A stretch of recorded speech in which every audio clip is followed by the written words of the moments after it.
వేంపల్ల ప్రజలకందరికీ నమస్కారం. వేంపల్ల అంటే వైఎస్ వివేకానంద రెడ్డి గారికి చాలా చాలా ముఖ్యం. పులివెందుల తర్వాత అది పెద్ద ఊరు వేంపల్ల. అంతేకాదు ఇక్కడే మా అమ్మగారు ఒకసారి మండలాధ్యక్షురాలుగా ఉన్నారు.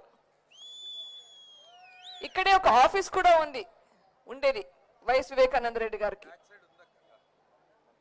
ఇక్కడే ఓకే. ఎప్పుడు తరచూ వచ్చేవారు. ఇక్కడ పొలాలు ఉండేటి. ఇక్కడ ప్రజలకు అందరికీ చాలా చాలా పరిచయస్తుడు. మీకు అందరికీ కొత్త మనిషి కాదు. వైఎస్ వివేకానంద రెడ్డి, వైఎస్ రాజశేఖర రెడ్డి గురించి మీకు ఏది కొత్తగా చెప్పాల్సిన అవసరం లేదు. ఇంకా మీరే నాకు చెప్తారు వాళ్ళు ఇట్లా చేశారు అట్లా చేశారు అని చెప్పి. గత 2-3 రోజులుగా ఇక్కడ చాలా మందిని కలుస్తూ ఉన్నాను. నాకు తెలియనివి చాలా చెప్తూ ఉన్నారు. కొన్ని ఉదాహరణలు. ఒక బ్యాంక్కి వెళ్తే కొద్ది రోజుల క్రితం ఒక బ్యాంక్ ఆఫీసర్ చెప్తున్నారు, అమ్మ వివేకానంద రెడ్డి గారు ఉన్నప్పుడు చాలా మందిని పిలుచుకొని వచ్చేవారు, క్రాప్ లోన్స్ కానీ ఎనుమలకు లోన్స్ కావాలని చెప్పి. ఇప్పుడు అట్లా ఎవరు పిలుచుకొని వచ్చే వాళ్ళే లేరు. ఏమయ్యారమ్మా ఇప్పుడు?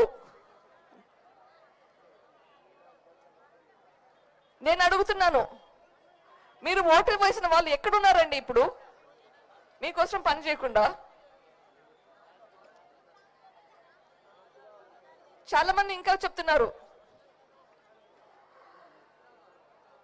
ఇంతకు ముందు రాజశేఖర రెడ్డి గారి టైంలో మనకి డ్రిప్ ఇరిగేషన్ వరకు 90% సబ్సిడీ వచ్చేది. 1 ఎకరా డ్రిప్ ఇరిగేషన్ చేయడానికి 70 నుంచి 90 వేల దాకా ఖర్చు అవుతుంది. దీనికి 90% సబ్సిడీ వచ్చేది. ఇప్పుడు అసలు కానరాలేదు. డ్రిప్ ఇరిగేషన్ పక్కన పెట్టండి, ట్రాక్టర్లకు కానీ టార్పలిన్కి కానీ స్ప్రేయర్లకు కానీ దేనికే కానీ సపోర్ట్ సిస్టమ్ లేకుండా చేసేసారు. మన ప్రదేశం కరువు ప్రదేశం. మనకి నీళ్లు రావాలని ఎంత కృషి పడ్డారు. కానీ ఇంతకంటే ఎక్కువ నాకు అర్థమైంది వచ్చేసి వివేకానంద రెడ్డి గారికి మీరు చూపించే ఆప్యాయత, అనుబంధం. ఒక్కొక్కరితో మాట్లాడుతుంటే ఏడుపు వస్తున్నాయి, కళ్ళు నీళ్ళు వస్తున్నాయి. మీరు ఇప్పుడు నిర్ణయం చేసుకోవాల్సిన సమయం వచ్చింది. అంటే ఎట్లా నిర్ణయం చేసుకుంటామమ్మా, ఎట్లా నిర్ణయం చేసుకుంటాము అని బాధపడుతున్నారు. ఈ కుటుంబం చీలిపోతుంటే ఎట్లా నిర్ణయం చేసుకుంటారు అని బాధపడుతున్నారు. నేను చెప్పేది ఒకటే, మనం ఏదైనా తప్పు చేయాలంటే 10కి 100 సార్లు ఆలోచిస్తాం. ఇక్కడ మనం తప్పు చేయమని చెప్పడం లేదు, నిజాయితీగా న్యాయపరంగా ఏం చేయాలో అది చేయమంటున్నాం. తప్పు చేయాలంటే భయపడాలి. మనం కరెక్ట్ గా ఉండడానికి ఎందుకు భయపడుతున్నాం? ఇది ఆలోచించాల్సిన అవసరం ఉందా? అసలు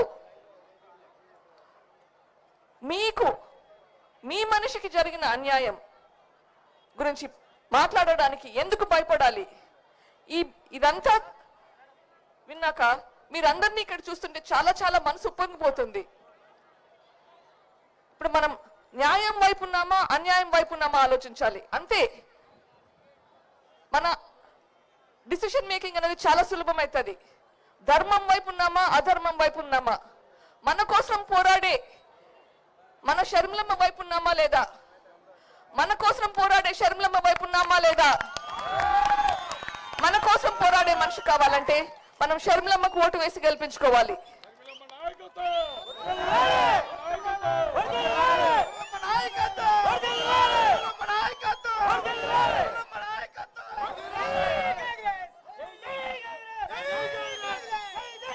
ఓకే ఓకే. ఎవరి ప్రసంగం కోసం ఆతృతగా ఎదురు చూస్తున్నారో వారు ఇప్పుడు మాట్లాడతారు.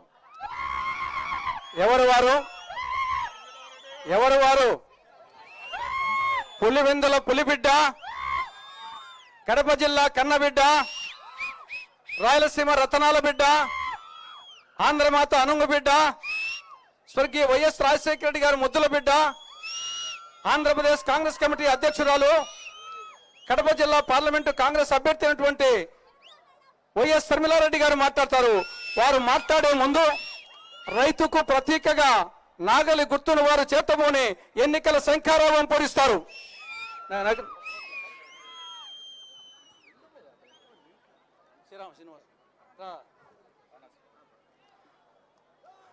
రైతు లేనిదే రాజ్యం లేదు.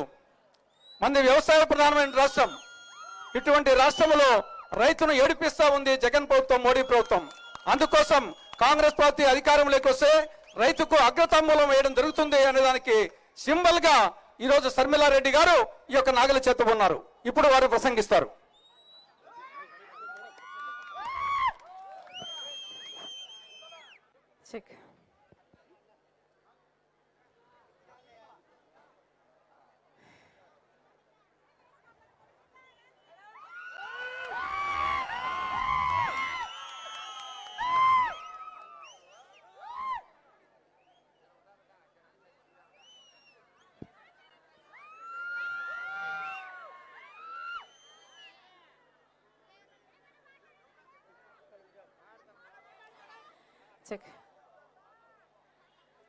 వేంపల్లె ప్రజలకు, చేరి వచ్చిన ప్రతి అన్నకు, ప్రతి తమ్ముడికి, ప్రతి అయ్యకు, ప్రతి అమ్మకు, ప్రతి చెల్లికి, ప్రతి అక్కకు, మీ రాజశేఖర రెడ్డి బిడ్డ, మీ వైఎస్ షర్మిలారెడ్డి, మీ బిడ్డ శిరస్సు వంచి చేతులు జోడించి మనస్ఫూర్తిగా నమస్కరించుకుంటోంది.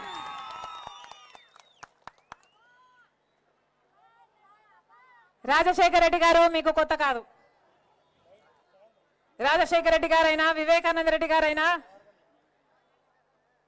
మీ సొంత వాళ్ళు, మీ కుటుంబం. అలాగే ఆయన బిడ్డగా మేము కూడా మీ బిడ్డలం, మీ ఇంటి బిడ్డలం. రాజశేఖర రెడ్డి గారికి మీరంటే ఎంత ప్రేమ అంటే ఆఖరికి బతికినా మీతోనే బతికాడు, ఆఖరికి చచ్చిపోయినా ఈ పక్కనే ఇడుపులపాయలో నిద్రిస్తున్నాడు. మీ మనిషి, మీ రాజశేఖర రెడ్డి. ఈరోజు మీ రాజశేఖర రెడ్డి బిడ్డ ఎంపీ అభ్యర్థిగా ఈ కడప నుంచి కాంగ్రెస్ పార్టీ తరఫున పోటీ చేయడం జరుగుతుంది. ఈరోజు రాజశేఖర రెడ్డి బిడ్డ కడప ఎంపీగా పోటీ చేస్తుంది అంటే ఎందుకు చేస్తుంది? ఎందుకంటే రాజశేఖర రెడ్డి గారు మీ మనిషి. అలాగే వివేకానంద రెడ్డి గారు కూడా మీకు సేవ చేసిన మనిషి. రామునికి లక్ష్మణుడు ఎలాగో రాజశేఖర రెడ్డి గారికి వివేకానంద రెడ్డి ఎలాగా. ఏ రోజు రాజశేఖర రెడ్డి గారి మాట జవదాటని వాడు వివేకానంద రెడ్డి. ఒక రాజశేఖర రెడ్డి గారికే కాదు, మీ అందరికీ కూడా బంధువు వివేకానంద రెడ్డి గారు. అయ్యా మాకి అవసరం ఉంది అని ఎవరైనా వివేకానంద రెడ్డి దగ్గరికి వెళ్తే వివేకానంద రెడ్డి సార్ ఏం చేసేవాడు? రండని తన బండిలోనే కూర్చోబెట్టుకొని ఆఫీస్ వరకు తీసుకెళ్లి వాళ్ళని ఆఫీసర్లతో పరిచయం చేసి పలానా వాళ్ళకు అవసరం ఉంది, ఈ పని చేసి పెట్టాలి అని అక్కడికక్కడికి ఎంతమంది సమస్యలు పరిష్కరించారు వివేకానంద రెడ్డి గారు? ఏమన్నా గుర్తుందా? అది వివేకానంద రెడ్డి గారు. ఎన్నో పంచాయతీలు చేశాడు, ఎంతమందికో అందుబాటులో ఉన్నాడు వివేకానంద రెడ్డి. అంబులెన్సా?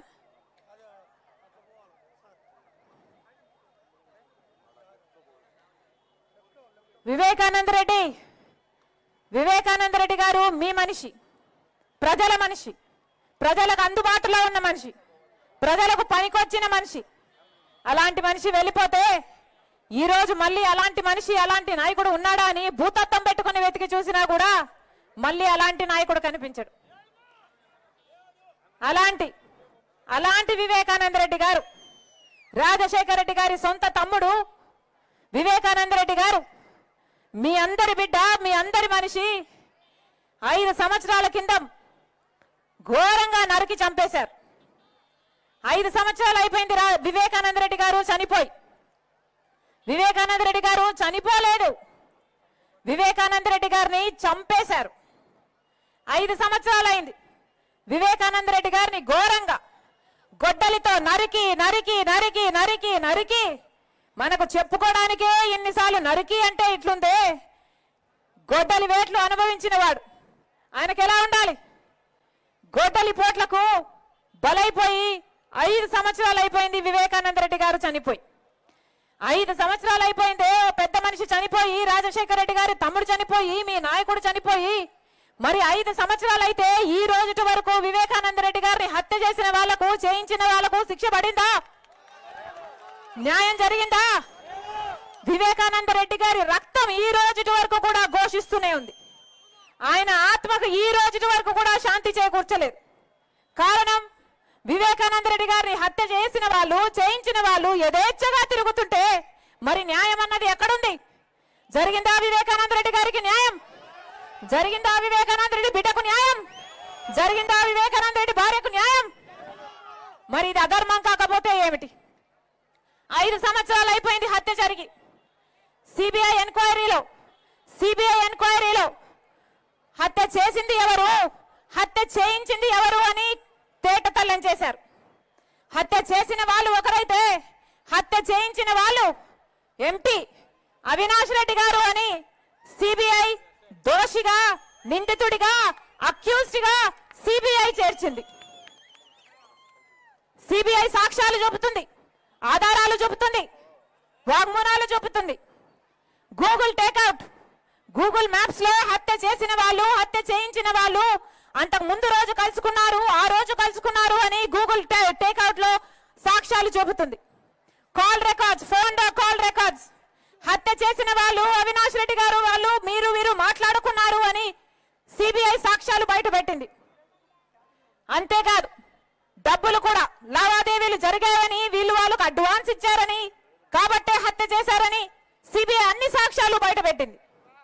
ఇన్ని సాక్ష్యాలున్నా, ఇన్ని ఆధారాలున్నా, 5 సంవత్సరాలు అవుతున్నా ఈ రోజు ఆ పెద్ద మనిషి, మంచి మనిషి వివేకానంద రెడ్డి గారు, రాజశేఖర రెడ్డి గారు, ముఖ్యమంత్రి రాజశేఖర రెడ్డి గారి సొంత తమ్ముడి విషయంలోనే న్యాయం జరగలేదంటే ఎందుకు జరగలేదు?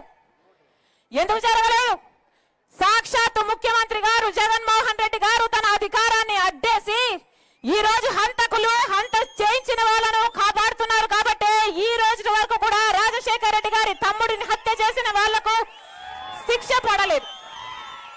ఇది ఎక్కడి న్యాయం అని అడుగుతున్నాం. ఇది ఎక్కడి న్యాయం అని అడుగుతున్నాం. సొంత చిన్నానా, రక్తం పంచి పుట్టిన నాన్నకు తమ్ముడు, నాన్న తర్వాత నానంతటి వాడు, చిన్నప్పుడు ఎత్తుకొని పెంచిన వాడు, సొంత చిన్నానకే మీరు న్యాయం చేయకపోతే ఇక ఎవరికి న్యాయం చేస్తారు సార్ అని అడుగుతున్నాం. మీకు అధికారం ఇచ్చింది ఎందుకు? ప్రజలకు మేలు చేయాలని, ప్రత్యేక హోదా తీసుకొస్తారని, ఇరిగేషన్ ప్రాజెక్టులు పూర్తి చేస్తారని, రాజధాని కడతారని, కడప స్టీల్ ఫ్యాక్టరీ తెస్తారని. ప్రజలు మిమ్మల్ని నమ్మి అధికారం ఇస్తే ఆఖరికి అధికారాన్ని దేనికి వాడుకుంటున్నారు? ఒక హంతకుణ్ణి కాపాడడం కోసం. ఈరోజు హంతకుణ్ణి కాపాడుకుంటున్నారు, హంతకుణ్ణి పక్కన పెట్టుకొని తిరుగుతున్నారు జగన్మోహన్ రెడ్డి గారు. మరి రాజశేఖర రెడ్డి గారి ఆత్మ క్షోభించదా? వివేకానంద రెడ్డి గారి ఆత్మ క్షోభించదా? 5 సంవత్సరాలు అయిపోయింది హత్య జరిగి. ఈ రోజు వరకు ఒక్క రోజు కూడా జైల్లో గడపలేదు అవినాష్ రెడ్డి. తలెత్తుకొని యథేచ్ఛగా బయట తిరుగుతున్నాడు. కారణం, ముఖ్యమంత్రి అయిన జగన్మోహన్ రెడ్డి గారే అధికారాన్ని అడ్డేసి కాపాడుతున్నాడు కాబట్టి. 5 సంవత్సరాలు అధికారంలో ఉండి శిక్ష పడకుండా కాపాడటం ఒకెత్తైతే ఈరోజు మళ్ళీ అదే హంతకులకి, హత్య చేపించిన వాళ్ళకి మళ్ళీ ఎంపీ టికెట్ ఇవ్వడము ఇంకొక ఎత్తు. ఈ ఘోరాన్ని తట్టుకోలేకే, ఈ అన్యాయాన్ని తట్టుకోలేకే రాజశేఖర రెడ్డి బిడ్డ ఈ రోజు ఎంపీగా పోటీ చేస్తుంది. ఇది తప్ప? ఇది తప్ప? ఇది తప్ప అన్నా? ఒకవైపు అవినాష్ రెడ్డి ఉన్నాడు, ఇంకోవైపు రాజశేఖర రెడ్డి బిడ్డ ఉంది. మీకు ఎంపీగా ఎవరు కావాలో మీరే తేల్చుకోండి. ఒకవైపు రాజశేఖర రెడ్డి బిడ్డ ఉంది, ఇంకోవైపు రాజశేఖర రెడ్డి గారిని తమ్ముడిని హత్య చేపించిన అవినాష్ రెడ్డి ఉన్నాడు. మీకు ఎవరు కావాలో ఎంపీగా మీరే తెలుసుకోండి. మీరు రాజశేఖర రెడ్డి గారి బిడ్డను గెలిపిస్తారో ఓడిస్తారో మీ చేతుల్లోనే ఉంది. ఒకవైపు రాజశేఖర రెడ్డి బిడ్డ ఉంది, ఇంకోవైపు హత్యలు చేసిన అవినాష్ రెడ్డి ఇంకోవైపు ఉన్నాడు. ఒకవైపు న్యాయం ఉంది, ఇంకోవైపు అధికారం ఉంది. ఒకవైపు ధర్మం ఉంది, ఇంకోవైపు డబ్బు ఉంది. మీరు ఏ వైపు నిలబడతారో రాజశేఖర రెడ్డి బిడ్డ మీకు ఎంపీగా కావాలో లేదో మీరే నిర్ణేతలు. నేను మాత్రం చూస్తూ ఈ అన్యాయాన్ని ఇలాగే కొనసాగడం తట్టుకోలేక ఈరోజు పోటీకి నిలబడ్డాను. 5 ఏళ్ళైనా శిక్ష పడలేరు, ఇక ఎప్పుడు శిక్ష పడుతుంది? మీకు అధికారం ఇస్తే అధికారాన్ని వాడుకొని హంతకుల్ని కాపాడతారా? హంతకుల్ని కాపాడటానికా మీకు అధికారం ఇచ్చింది? ఇందుకే నా ప్రజలు మీకు నమ్మి ఓటేసింది. మీకు ఎవరు కావాలో మీరు తెలుసుకోండి. రాజశేఖర రెడ్డి బిడ్డను నేను. పులి కడుపున పులే పడుతుంది. ఎవరికి భయపడేది కాదు, అన్యాయాన్ని సహించేది కూడా కాదు. మీరు తెలుసుకోండి. మీకు రాజశేఖర రెడ్డి బిడ్డ కావాలో, హత్యలు చేసిన అవినాష్ రెడ్డి కావాలో మీరు తెలుసుకోండి. జగన్మోహన్ రెడ్డి గారికి చెప్పాల్సిన బుద్ధి చెప్పండి. అవినాష్ రెడ్డిని ఓడించండి, రాజశేఖర రెడ్డి బిడ్డ గెలిపించండి. రాజశేఖర రెడ్డి బిడ్డ మీకు మాటిస్తుంది. ఈ రాజశేఖర రెడ్డి బిడ్డను మీరు గెలిపిస్తే మీ బిడ్డ అవుతుంది, మీ బిడ్డ అవుతుంది, మీ బలం అవుతుంది, మీ బాధ్యతను తన భుజాన వేసుకుంటుంది, మీకు అందుబాటులో ఉంటుంది, మీరు పిలిస్తే పలుకుతుంది. రాజశేఖర రెడ్డి గారు, వివేకానంద రెడ్డి గారు సేవ చేసినట్టుగా రాజశేఖర రెడ్డి బిడ్డ మీకు సేవ చేయాలనుకుంటుంది. మనస్ఫూర్తిగా ఆశీర్వదించాలని ప్రతి అన్నను, ప్రతి తమ్ముని, ప్రతి అక్కను, ప్రతి చెల్లిని మీ రాజశేఖర రెడ్డి బిడ్డ శిరస్సు వంచి చేతులు జోడించి మనస్ఫూర్తిగా ప్రార్థిస్తుంది. జోహార్ వైఎస్ఆర్, జోహార్ వైఎస్ఆర్, జోహార్ వైఎస్ఆర్. హస్తం గుర్తుకే, హస్తం గుర్తుకే, హస్తం గుర్తుకే, హస్తం గుర్తుకే. అన్నా మర్చిపోకండి, హస్తం గుర్తు. రాజశేఖర రెడ్డి బిడ్డని హస్తం గుర్తు.